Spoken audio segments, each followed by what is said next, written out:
계속해서 크리스천의 눈으로 세상을 읽어보는 시간 크리스천 뷰 함께하겠습니다. 교회 안팎의 이슈와 뉴스들 놓고 시각을 교차시켜보고 생각을 나눠보는 시간으로 꾸며가는데요.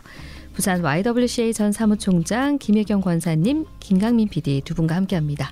안녕하세요. 네, 안녕하세요. 네, 안녕하십니까. 네, 두 분 어서 오세요. 자, 이 시간 또 어떤 이야기들 나눠볼지 하나하나 살펴보도록 하겠습니다. 얼마 전 대구에서 종교 편향을 이유로 시립예술단 공연이 취소되는 일이 있었습니다. 그런데 그 편향 논란이 제기된 지점이 참 어처구니가 없다라는 생각이 드는데 이 관련 소식부터 좀 짚어보도록 하겠습니다. 네, 뭐 이거는 좀 코미디 같은 일이 벌어진 거죠. 네. 네, 언론에서도 뭐 이게 좀 까십성으로도 많이 다루고 하던데. 그 대구의 이제 수성구에 수성 아트피아라는 공연장이 있거든요. 예, 이 시설이 이제 세 단장을 해서 재개관을 준비를 하는데 여기서 재개관 기념 공연으로 뭐 그 유명한 베토벤의 9번 교향곡 합창이죠. 그 기념 공연 레퍼토리를 정했는데 그러고 나서 이제 시립교향악단, 합창단, 시립예술단 쪽에 공연 참여를 요청을 했다고 합니다. 네. 그런데 이제 공연을 앞두고 한 달쯤 전에 준비가 이제 한창인 시점인데 그 시립예술단을 관리하는 콘서트하우스에서 그 공연 불참 통보를 이 공연장 측에다가 해온 겁니다. 그래서 이제 시립예술단이 공연을 하려면은 그 종교화합자문위원회 이 심의를 이제 받아야 되는데 여기서 이제 일이 틀어졌다고 합니다. 사악장 그 합창 뭐 들어보신 분들 아실 텐데 이게 그 실로의 시에다가 그 곡을 붙인 곡이잖아요. 여기 이제 가사가 있거든요. 그 신, 뭐 하나님, 뭐 이런 표현들이 이제 들어가게 됩니다. 그래서 이게 이제 기독교 편향이다. 네. 예, 그래서 이제 위원회에 참여하고 있는 종교계 쪽 인사 한 명이 반대 의견을 내가지고, 근데 이제 이 위원회가 만장일치제로 운영을 하거든요. 근데 한 명이 낸 의견 때문에 딴지를 걸어서 이 종교 그 편향 프레임이 작동을 해가지고 이 공연을 못하게 된 겁니다. 그래서 이제 그 공연장 측은 뭐 공연 한 달밖에 안 남은 시점인데 되게 난감하잖아요. 그래서 급하게 민간 오케스트라를 섭외를 하고 또 구미시립합창단 쪽에 의뢰를 해가지고 합창은 네. 그래서 이제 이 9번 교향곡을 우여곡절 끝에 뭐 연주를 하긴 한다고 합니다. 예, 정말 뭐 웃긴 일이 벌어졌는데 이게 이제 알고 보니까 일이 이제 불거지고 나서 보니까 이런 일이 한두 번이 아니었고 그동안 뭐 비슷한 형태로 이 만장일치라는 조항 때문에 이런 행태가 좀 반복돼 왔다. 예, 그래서 더 빈축을 사고 있는 것 같습니다. 네. 그러니까 이게 참 웃지 못할 에피소드다라고 그러네요. 말하기에는 굉장히 어처구니가 없다라는 생각이 계속 드는데 예, 권사님도 이 기사 보셨죠? 네. 네. 저도 이 기사 보고 이런 일이 있을 수가라는 생각이 없지 않아 들긴 한데 아마 부산에도 이전에 이런 일들이 좀 있어서 뭐 신문에도 나고 기사거리가 된 적은 있는데 그래도 뭐 공연이 취소되거나 못한 적은 없는 것 같아요. 근데 이번 대구시립교향악단 또 대구시립합창단 이 연주 같은 경우에는 뭐 베토벤의 교향곡 9번 합창은 우리가 너무 잘 아는 그죠? 네. 제가 참 여기서 부를 수는 없고 불러봐 드렸으면 좋겠는데 그래서 이 합창이라는 이 곡은 베토벤의 3대 교향곡 영웅, 운명, 합창 중에 하나인데 여기에 그런 가사가 들어있다고 또 이것을 뭐 만장일치제이기 때문에 한 명이 부결해서 안 된다라고 하는 건 정말 말이 안 되는 것 같고요. 그래서 이제 이번 이 공연의 취소는 예술적인 자율성이 완전히 무너지는 참 어처구니 없는 그런 상황인 것 같습니다. 그래서 사실은 세계적으로 전무후무한 거장인 베토벤의 합창곡에 대해서 기독교 종교 편향이라고 한다면 우리가 지금 주로 오페라라든지 뭐 또 클래식 연주에서 연주되고 있는 거의 대부분의 곡이 뭐 기독교와 관련된 곡이잖아요. 그 나라의 바흐, 핸델, 베토벤 뭐 다 그렇죠. 그러면 이제 과연 연주를 뭘 할 수 있을까라는 그런 생각이 듭니다. 그래서 문화예술계에서도 제가 자료를 좀 찾아보니 정말 이번 결정은 황당을 넘어서 망신이라는 용어를 쓰더라고요. 그래서 이제 이번 계기로 우리가 꼭 명심해야 될 그런 것 중에 하나가 문화예술을 종교로 접근을 하면 그 이제 작품 활동을 할 수가 없죠.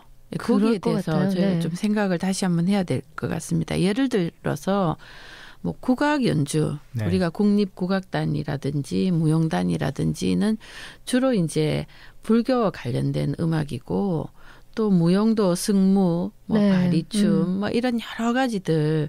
그 다음에 또 우리가 제례악 이런 경우에는 다른 종교가 다 가미가 되어서 주로 전통을 연주할 때는 주로 이제 우리나라가 또 대한민국의 네. 그런 역사성을 살펴보면 문화 역사가 그런 쪽이기 때문에 그런 연주가 주를 이루고 네. 이제 오페라라든지 이런 경우 또 뭐 클래식 연주 같은 경우에는 또 서양 음악이다 보니까 뭐 기독교나 또 아니면 뭐 이전에 뭐 카톨릭 네. 이런 미사곡 이런 것들이 주잖아요. 그래서 이번은 저는 참 억지라는 생각이 들어서 네. 문화예술에는 중립을 지켜라.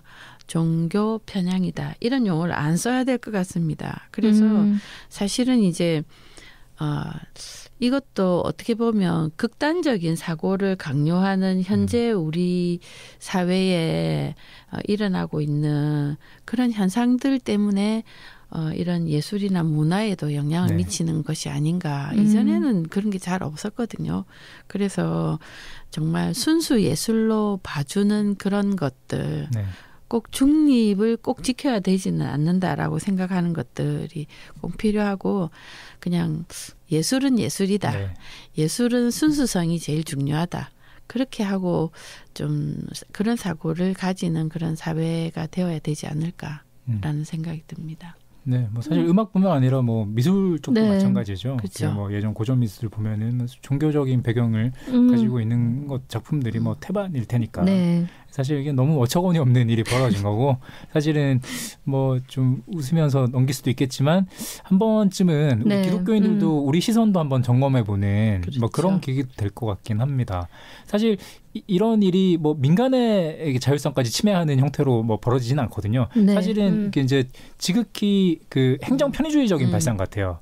누구 한 명이라도 이 일을 제기하면 부결시키는 형태로 그러니까 네. 논란을 아예 원천 차단하겠다. 이제 이런 논란이 뭐 자주 불거지니까 네. 이런 위원회까지 만들어서 심의를 하고 논란의 네. 소지가 없게끔 만정일치로 네. 이렇게 이제 하는 구조를 만든 것 같은데. 그 사실은 네. 뭐 이번 이 시조례는 제가 생각한 데는 네. 진짜 탁상공론으로 그렇죠. 나온 거다. 네. 왜냐하면 이제 뭐 예술이나 문화에 대해서 뭐 이 공무원이나 관에서 많이 생각을 하지 않아도 다른 이견이 없도록 하겠다라는 그 생각만 가지고 그렇죠. 이게 네. 만든 게 아닌가. 잡음은 일체 예. 그렇죠. 네. 그래서 사실은 이 어떤 조례가 만장일치로 되는 조례가 어디 있겠습니까? 사람이 다 생각이 다르기 때문에 의견이 나올 수 있고 그래서 그 의견을 마지막에 결론적으로는 잘 조절해서 네. 다 합의를 하면 제일 좋지만 합의가 안 될 때는 우리가 민주적인 절차를 네. 익히 다 알고 있잖아요. 그렇게 가야 되는 거지. 네. 한 명도 빠짐없이 만장일치해야 된다라는 그 자체가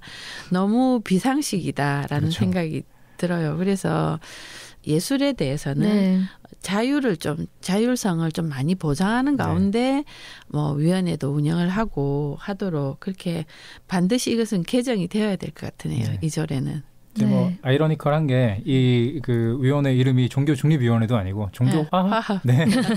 이런 그걸 또 내걸고 있으니까 더 좀 웃긴 것 같고 네. 실제로 근데 이제 기독교인의 시선도 한번 돌아봤으면 한다는 게 사실 우리가 다른 종교에 기반한 어떤 예술 작품이나 어떤 공연이나 이런 데 대해서 이걸 예술로 그냥 인정하고 보기보다는 우리도 비슷한 어떤 잣대를 가지고 우상 숭배 내지는 뭐 좀 폄훼하는 그런 발언들 이런 것들을 왕왕하는 경우가 없지 않아 있었던 것 같다. 우리가 인정받기 원하는 만큼 다른 종교나 어떤 다른 문화적 배경에 대해서도 인정하고 열린 시선으로 좀 대해주고 일단은 다 같이 살아가는 공존해야 되는 환경에서 이제 살고 있으니까요. 예, 그런 부분에서 좀 우리 마음을 좀 여는 자세도 필요하겠다. 이런 생각도 좀 들었고 그리고 이런 논란이 이제 애초에 잡음이 자꾸 불거진다. 종교 편향 논란이 일어난다. 이런 빌미를 기독교계에서 제공한 측면도 사실 없지는 않은 것 같아요. 예전에 돌아보면은 그 유명한 서울시 봉헌 발언 같은 거 있잖아요. 예. 예, 네. 그 이명박 대통령께서 그 전 대통령이 그 서울시장 시절에 그 어떤 기독교 행사에 가서 이제 서울시를 하나님께 봉헌하겠다. 네. 이런 발언은 사실은 물론 기독교인을 대상으로 뭐 이렇게 이제 순간적으로 나온 발언일 수도 있지만 그 대단히 부적절한 거였고 예. 뭐 비슷한 맥락에서 청계천 그때 이제 복원해서 이 중공 행사를 할 때도 이게 하나님의 역사다 이런 식의 이제 공적인 어떤 영역에서의 발언인데 그런 식의 발언을 한다든지 이게 뭐 논란이 많이 나왔던 것 같습니다. 이런 것들이 좀 쌓이고 쌓여서 기독교의 어떤 종교 편향 뭐 이런 데 대한 경계심 같은 게 다른 종교에서도 그렇고 좀 계속 좀 작동이 되는 게 아닌가. 네. 이런 부분도 우리 스스로도 좀 돌아보고 불필요하고 부적절한 발언들은 좀 피하는 그런 지혜를 좀 발휘도 해야 될 것 같아요. 네. 그러니까 권사님 앞서 말씀하셨던 그 문화예술 영역은 좀 예외다라고 얘기하셨던 그 부분이 좀 공감이 되는데 정말 음악은 음악으로 좀 받아들여야 될 것 같고요. 네. 그게 그렇게 이제 종교적인 것들로 접근을 하다 보면 아마 공연할 수 있는 곡들 많지 않을 것 같고요. 네. 그렇죠. 네, 불교계에서는 기독교 색채 강하다 내려라. 기독교계에서는 그건 불교 색채 너무 강한 거 아니냐 이렇게 돼버리면 이제 공연 자체가 뭐 어떤 공연이 무대에 올려질까라는 생각도 들거든요. 그래서 네. 우리가 조금 이런 부분에 있어서는 좀 지혜롭게 네. 대처할 수 있었으면 좋겠다라는 생각 들고요. 실제로 또 뭐 문화예술 영역뿐만 아니라 우리가 삶의 영역에서도 마찬가지인 네. 것 같은데 자기가 가지고 있는 정체성의 상당히 큰 부분을 어떤 종교적인 그죠 신앙 영역이 차지한다고 생각하거든요. 네. 근데 그거를 아예 배제하고 사회생활을 할 때나 아주 이제 지극히 사적인 영역에서만 이 종교 행위를 해라 이런 식으로 제약하는 게 과연 합당한가 이런 생각도 지난번에도 한번 얘기했지만 네, 들더라고요. 그렇죠. 사실은 이런 공간을 충분히 열어줄 필요가 오히려 있는 것 같아요. 이게 종교 편향 논란 이전에 네. 신앙 양심에 기반한 발언이나 행동들이 그 아주 그 선하고 또 아름다운 방식으로 드러날 수 있는 여지가 충분하잖아요. 네. 이게 제약하지 말고 어떤 물론 이제 자기의 어떤 뭐 공적인 그 지위나 이런 것들을 활용해서 타인에게 뭐 영향력을 행사하거나 뭐 불이익을 주는 형태라든지 어떤 종교를 강요하면서 이런 것들은 분명히 이제 문제를 삼아야겠지만 그게 아니라면 이제 일상의 공간이나 자기 그 신앙 양심에 의거해서 하는 행동들, 발언들 이런 것들을 제약하기보다는 오히려 이제 서로 다 건장하고 또 같이 종교가 사회에서 그 긍정적인 영향을 발휘할 수 있게 좀 선순환하는 구조를 만드는 게 더 필요하지 않나. 그래서 이 그 종교 편향, 중립 이런 거에 대한 어떤 사회적인 합의 뭐 기준 이런 것들을 좀 새로 설정할 필요도 있지 않나? 너무 이것들을 뭐 금지하고 네. 이렇게 축소시키고 사적인 영역으로 몰아넣고 뭐 이런 식보다는 좀 종교가 활동할 수 있는 여지를 더 넓게 열어주는 게 그렇죠. 이제 이 문제를 해소하는 네. 또 다른 길이기도 한 것 같아요. 네. 맞아요. 종교의 어떤 순기능 중에 네. 그 사회를 좀 안정적으로 이끌어가고 또 사회에서 각 구성원들이 이제 양심에 의거하여서 이렇게 자기의 삶을 바르게 살아가게 하는 그 매우 좋은 그런 순기능이 있거든요. 네, 네. 그래서 이걸 조금 더 마음껏 좀 표출하게 하면 훨씬 더 사회가 안정되고 발전하는 데 도움이 되죠. 네. 네. 이제 이런 거를 막 막아버리고 이러다 보면 이제 그거를 하지 못하는 것 때문에 사실은 역기능 중에 네. 뭐 사이비로 그냥 사람들이 넘어간다든지 이제 이런 것들도 나오기 때문에 이제 좀 공적인 공간에서도 그런 부분에 대해서 좀 더 잘 생각하고 여기도 종교 화합위원회잖아. 네. 네. 근데 이게 화합은커녕 도리어 이제 더 서로를 불신하고 대립하도록 만드는 그런 네. 결과가 나와 버렸잖아요. 그래서 좀 그런 것들을 공적인 데서도 더 좀 고민하고 네. 의견도 들어보고 그렇게 해야 될 것 같아요. 네. 예전에 뭐 그 검정고시 시험을 이제 부활절 이제 주일날 치르는 것 때문에 이제 교육부 장관이 나서서 이걸 이제 시험 시행 한 1, 2주 전에 어린이날로 바꾼 적이 있다고 합니다. 90년대에. 이것도 이제 그 대표적인 종교 편향 논란을 낳는 사례 중에 하나인데 사실은 이게 가능한 선택이라고 보거든요. 그러니까 기독교인들 얼마나 많습니까? 네. 이 사람들의 어떤 신앙적인 어떤 가치나 이런 것들을 뭐 국가가 나서서 보호해줄 수 있잖아요. 날짜로 옮길 수도 있는 거고.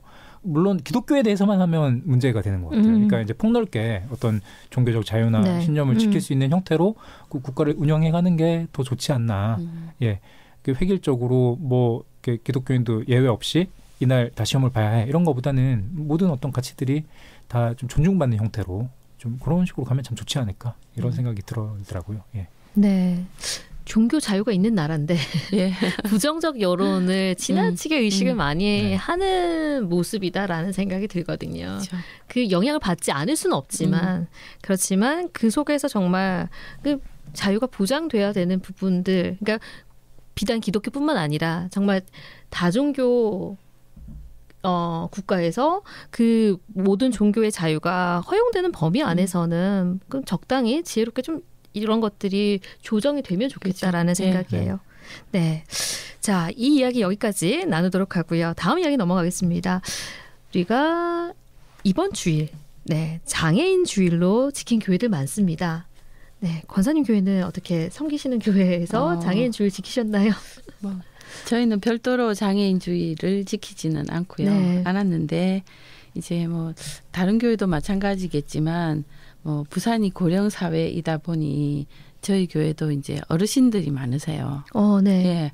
그래서 뭐 엘리베이터라든지 그러니까 장애인 시설을 구비하려고 교회가 노력은 많이 했어요. 예. 네. 그래서 뭐 장애인 화장실도 있고 경사로 뭐 이런 여러 가지들이 있고 또 좀 소프트웨어도 뭐 어른이 있거나 몸이 아픈 분이 있거나 또 다리가 불편한 이런 장애인들이 계시는 집은 주변의 구역이나 교회에서 이동을 다 하도록 다 도와드리거든요. 네. 그래서 이제 교회 올 때 갈 때 다 모셔다 드리고 그리고 교인들도 뭐 교인이 그렇게 많지 않으니까 좀 눈이 좀 잘 안 보이시는 분도 계시고 이러면은 그냥 예배 마치거나 이러면 그냥 필요하다 안 해도 그냥 그 옆에 보면 항상 사람이 있어요.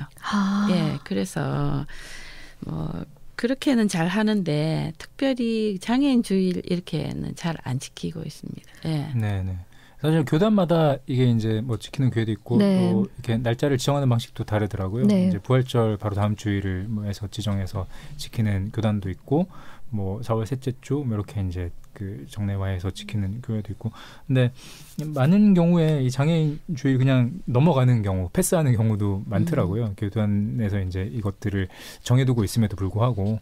그래서 사실은 이 뭐 요즘 시대의 정신하고도 그렇고 어떤 소수자 약자에 대한 배려 그리고 공존 이런 것들은 되게 중요한 가치고 화두잖아요. 이제 교회가 이 장애인주의를 그냥 넘기지 말고 네. 한 번쯤은 이제 우리 안팎의 어떤 장애인들 처해 있는 현실이나 환경들을 좀 돌아보고 우리가 좀 개선하거나 좀 고쳐가야 될 부분은 없는지 좀 돌아보는 그런 계기로 삼을 만한데 너무 간과되고 있다 이런 그렇죠. 생각이 들긴 하더라고요. 예. 저도 네. 건의하겠습니다. 네, 교회 장애 감수성에 대해서 좀 생각을 해보면 좋겠다 싶은 마음이 드는데 아직 갈 길이 멀다라는 지적이 여전히 있는 것 같고요. 그리고 권사님 이제 섬기시는 교회에서는 그래도 좀 편의 시설을 제공을 네. 하는 부분이라든지 그런 이제 성도님들 사이에서도 그냥 불편한 분은 좀 돕고 같이 이렇게 신앙생활을 할 수 있도록 옆에서 이렇게 챙겨주는 이런 모습들이 있는가 하면 또 이제 그렇지 않은 그 약간의 뭐라고 해야 돼 불편함을 가지고 있는 교회들도 있는 것 같아요. 예, 주변에 보니까 그렇더라고요. 그렇죠. 예. 예.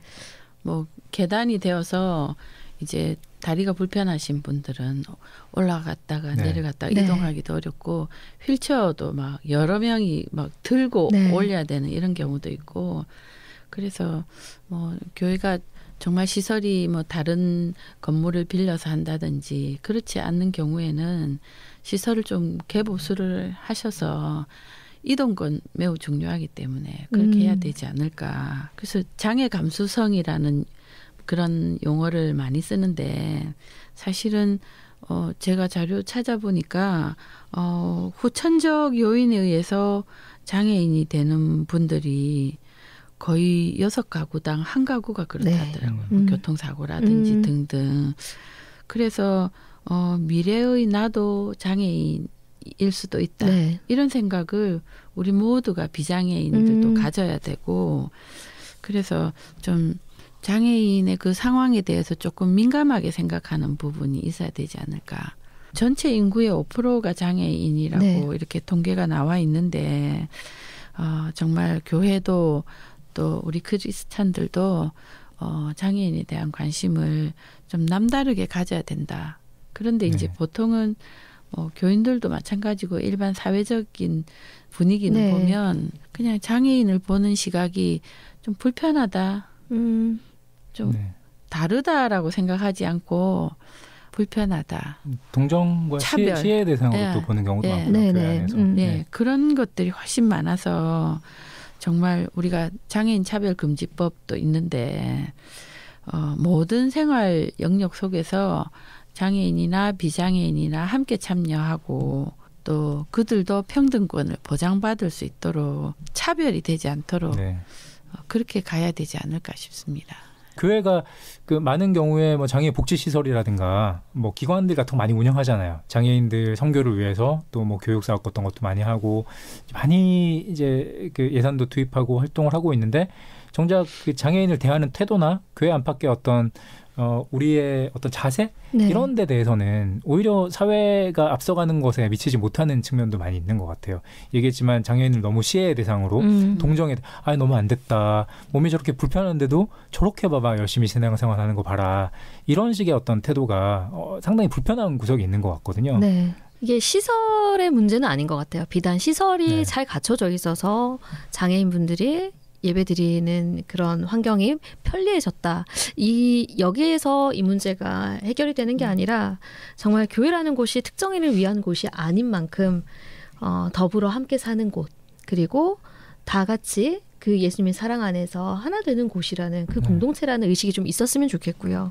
아무렇지도 않게 서로 어울릴 수 있게 만드는 게 네. 그게 이제 그렇지. 뭐 담이 없이 벽이 없이 그죠 계단 없이 이제 원활하게 들어올 수 있는 것처럼 들어와서도 네. 아무렇지도 않게 어울릴 수 있게 만드는 게 좀 중요한 것 같아요. 그런 것 같아요. 보면 이제 우리가 선의로 장애인들 오시면 대하기도 하고 하는데 그런 것들이 상당히 신뢰가 되는 경우도 많거든요. 네. 예전에 저희 교회도 뇌병변 그 이제 장애 누님이 한 분 계셨는데 이제 뭐 겉으로 볼 때는 많이 불편하시죠.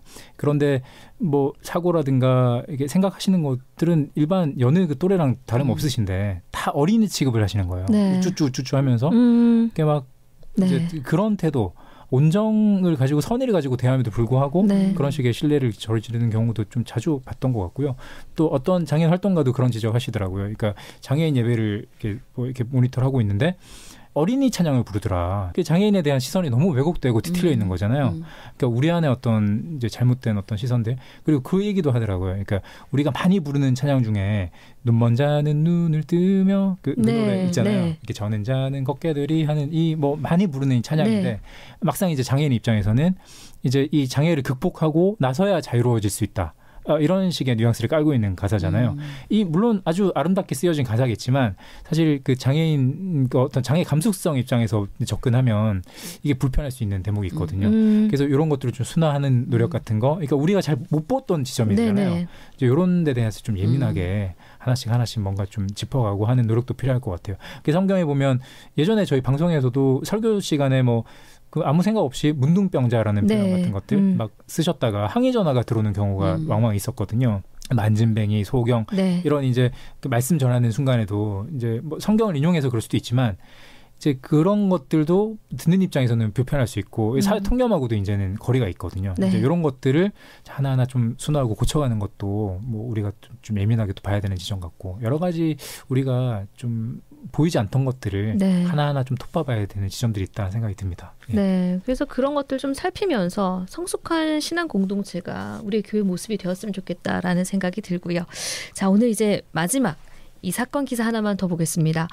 하나님이 고수익 보장한다며 교인들을 상대로 500억대 사기친 교회 집사가 있습니다. 구속 기소가 됐는데요. 네. 네. 하나님 고수익 보장해 주실까요? 네. 네. 그 서울의 강남의 이제 유명 대형교회 집사님이신데 네, 사기 혐의로 재판에 이렇게 넘겨졌습니다. 이 사람이 한 2016년부터 한 5년 반 정도에 걸쳐가지고 그 교인들 대상으로 뭐 기업을 상대로 긴급 자금을 이제 이 돈을 모아가지고 대부를 하고 이제 웃긴 게 정치 자금을 세탁한다. 네. 뭐 이런 식으로 사람들을 꼬드겼다는 거잖아요. 이게 좀 사실 말이 안 되는 거거든요. 교회 안에서 교인들을 대상으로. 네. 예, 그러면서 이제 뭐 상품권이나 골드바 사업 같은 것들 통해 가지고 고수익을 보장하겠다. 이런 식으로 현혹을 해 가지고 교인들 10명 넘는 교인들한테 투자금 537억 원. 요걸 이제 뜯어냈다고 합니다. 가로챘다고 하는데 이 사람이 이제 신뢰를 얻은 게 매일 새벽기도 참석하고 그 신실한 모습을 보여줬다는 거예요. 네. 교회 안팎에서 이제 뭐 여러 가지 기관이나 이런 데서 봉사활동도 열심히 하고 교인들 신방이 두터웠다고 하고 그러면서 이제 그리고 늘 이렇게 단정한 모습에 명품 두르고 자녀는 뭐 이렇고 저렇고 자기 배경에 대해서도 과시하고 뭐 이런 것들에 이제 현혹이 된 거겠죠. 그러면서 이제 하나님이 고수기 보장하니까 기도하고 기도의 힘을 믿어라 이런 식으로 이제 이렇게 교인들한테 압박을 했다고 하거든요.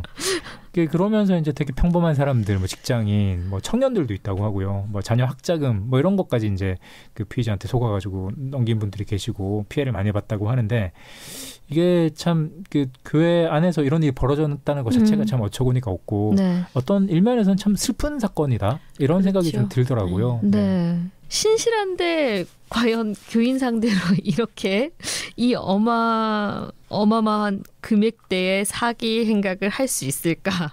이 신실함이 예. 어떤 신실함일까? 이런 생각도 들고요. 그러니까 뭐 참 이 교회가 어느 교회인지는 모르겠지만 그 교회 교인들의 신앙관이 네. 정말 그 예수님의 교훈하고는 완전 다르다. 네.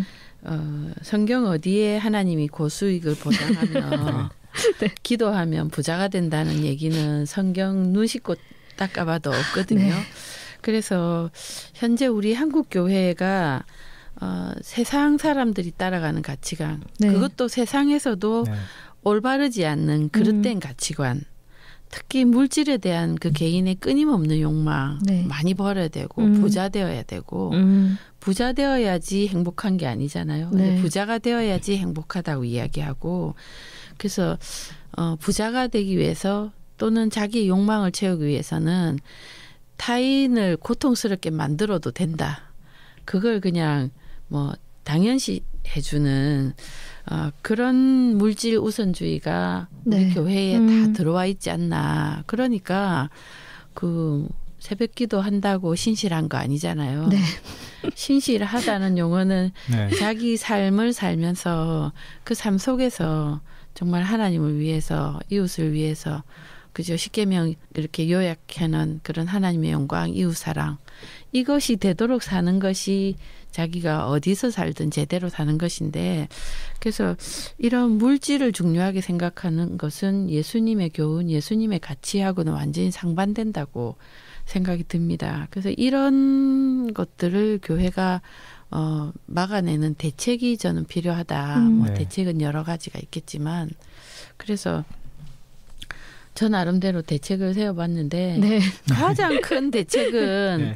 강단에서 선포되는 말씀이 기복신앙적인 거 좀 네. 선포하지 말고 네. 이거를 철저히 배격하는 형태의 말씀이 네. 사실은 그러니까 있어야 물질 네. 만능의 사고를 유도하지 않는 네. 그런 설교와 성경 공부가 네. 있어야 네. 된다. 너무 설교나 성경 공부가 뭐 복 하면서 과연 복이 뭔가를 제대로 안 가리키고 그냥 현재 세상이 따라가는 가치관, 돈 많고 권력 누리고 자기 자녀들 잘 살고 이게 네. 복이라고 늘 가리키니까 네. 이렇게 하나님이 고수익을 보장하게 되는 걸로. 근데 사실 이게 어떤 특정 교회에 아주 예외적으로 이례적으로 일어난 사건이라기보다는 사실 우리 주변에서 이런 소문들 좀 왕왕 듣게 되잖아요. 네. 일어날 수 있는 일이기도 일어날 하죠. 수 있는 네. 일이고 사실 한국교회 전반에 어떤 만연해 있는 그리고 또 퍼져 있는 어떤 물질 숭배라든가 만모니즘이라든가 이런 것들이 저변에 깔린 사건이라는 측면에서 우리 스스로 좀 경각심을 가지고 스스로 좀 돌아봐야 되는 지점도 분명히 있는 것 같고요. 저는 이 기사 보면서 예전에 그 광야 시절에 모세가 저 시내에서 올라가고 남아있던 이스라엘 백성들이 금송아지 만들어가지고 막 네. 이렇게 뭐 이렇게 그 광경이 좀 떠오르는 것 같더라고요. 그 금송아지라는 게 제가 어디서 봤는데 단순한 우상이 금송아지가 우상은 아니라고 하더라고요. 그 당시에 어떤 그 신을 이제 뭐 이방 종교도 그렇고 신상을 만들거나 할 때 그 축대처럼 밑에 받침대처럼 만드는 예, 그거를 이제 금송아지 형태로 빚고 이 위로 하나님이 임하시라 뭐 그런 이제 염원을 담았다고 하더라고요. 그러니까 하나님 자체를 금송아지 형태로 만든 게 빚은 게 아니라 우상으로 빚은 게 아니라 그러니까 우리도 어떤 물질적인 토대 위에 하나님을 모시고자 하는 우리 한국교회 외형 자체도 좀 그런 측면이 또 있는 것 같고요. 네. 여러 가지 형태로 이제 그런 욕망 위에 우리 하나님을 자꾸 모셔드리려고 하는 게 있는 것 같은데 이제 이 사건도 그런 데서 빚어진 사건이라는 생각이 좀 들고 그래서 그 금송아지를 좀 깨뜨리는 네. 그런 노력들이 우리 스스로 마음속에 가지고 있는 그런 것도 좀 필요할 것 같다는 생각이 들었습니다. 교인들도 저는 한 번도 구입을 안 해봤지만 교인들도 로또 사잖아요. 네. 그래서 사서 뭐 여기 당첨되면 좋은 일 하겠다고. 근데 그건 하나님이 안 기뻐하시죠. 그래서 좀 그런 나 자신부터가 내 안에 그런 물질을 숭배하는 그런 사상이 나도 모르게 들어와 있지 않는가. 좀 철저하게 점검해야 되는 그런 계기가 된 것 같아요. 그러니까 우리의 물질관을 다시금 좀 생각해 볼 수 있는 그런 시간이 아닌가 싶은데 권사님 말씀하신 것처럼 정말 강단에서 선포되는 그 말씀 어떤 말씀인지가 정말 중요할 것 같고요. 네. 신앙생활 잘하면 복 받는다. 그 복이 어떤 복인지도 자세하게 알려줘야 될 필요가 있을 것 같고요. 그렇죠. 물질적으로 많이 부를 쌓는 게 복은 아니란 말이죠. 그러니까 그런 부분에 있어서 정말 말씀으로 기준되어지는 그 말씀이 선포되어져야 될 것 같다라는 생각도 들고요. 굉장히 씁쓸한 마음이 드는 기사였는데 자, 오늘은 여기까지 이야기 나눠보도록 하겠습니다. 지금까지 크리스천뷰 부산 YWCA 전 사무총장 김혜경 권사님, 김강민 PD 함께했습니다. 두 분 감사합니다. 고맙습니다. 네, 고맙습니다. 네.